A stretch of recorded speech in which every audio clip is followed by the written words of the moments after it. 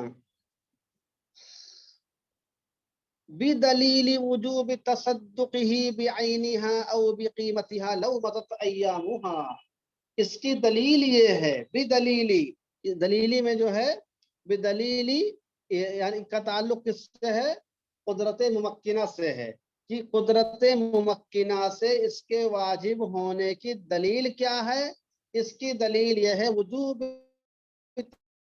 تصدقه بعینها کہ آدمی کے لیے بعین ہی جانور کو صدقہ کرنا واجب ہوگا, او بقیمتها یا اس کی قیمت کو صدقہ کرنا واجب ہوگا, لو مضت ایامها اگر قربانی کے ایام نکل گئے ہوں. اگر قربانی کے ایام نکل جائیں تو قیمت صدقہ کرنا ہوگا یا عین جانور کو صدقہ کرنا ہوگا. اور جب ایام نکلنے کے باوجود بھی صدقہ کرنا دینا ضروری ہو گیا تو یہ صفت کس کی ہوتی ہے؟ قدرت ممکنہ کی ہوتی کہ میسرہ کی ہوتی ہے؟ یہ صفت قدرت ممکنہ کی ہوتی کہ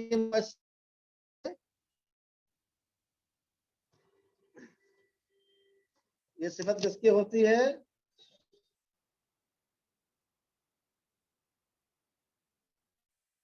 قدرت ممکنہ کی ہوتی ہے. تو اس کی دلیل یہ ہے کہ قربانی کے ایام نکل جانے کی وجہ سے وہ چیز بالکل لیا ساقط نہیں ہوتی ہے بلکہ اس کو ادا کرنا ضروری ہو سکتی ہے. بات سمجھ میں آئی کہ نہیں آئی؟ اچھی بات ہے. ہاں تو اس کی دلیل یہ ہے کہ اس کی بعینی ہے. اب یہ سوال پیدا ہو سکتا ہے کہ ہر دو بات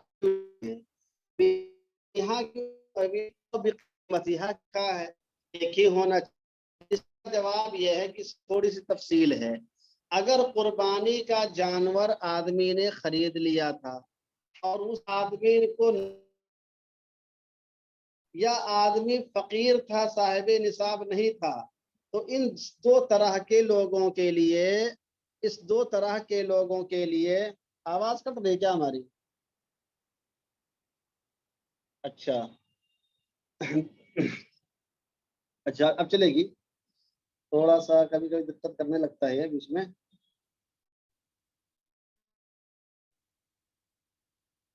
اب صاف ہے.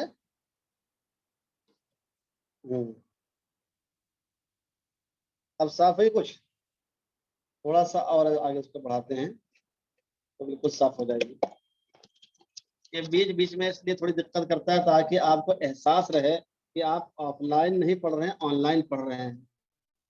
ورنہ کل آپ لوگ یہ کہیں گے کہ ہم نے آن لائن پڑھا ہی نہیں تو آف لائن پڑھا تھا. سمجھ رہے ہیں؟ تو اس احساس کو باقی رکھنے کے لیے انٹرنیٹ والے اس طرح کر دیتے ہیں بیچ بیچ میں تاکہ آپ کا احساس باطل ہو جائے. ورنہ اتنی محنت سے پڑھو گے تو لوگ کہیں گے تم تو آف لائن پڑھ کے آئے ہو. چلیے ہاں تو میں اس کی وضاحت کر رہا تھا کہ بعینہا اور بقیمتہا دونوں لفظ کیوں استعمال کیا ہے.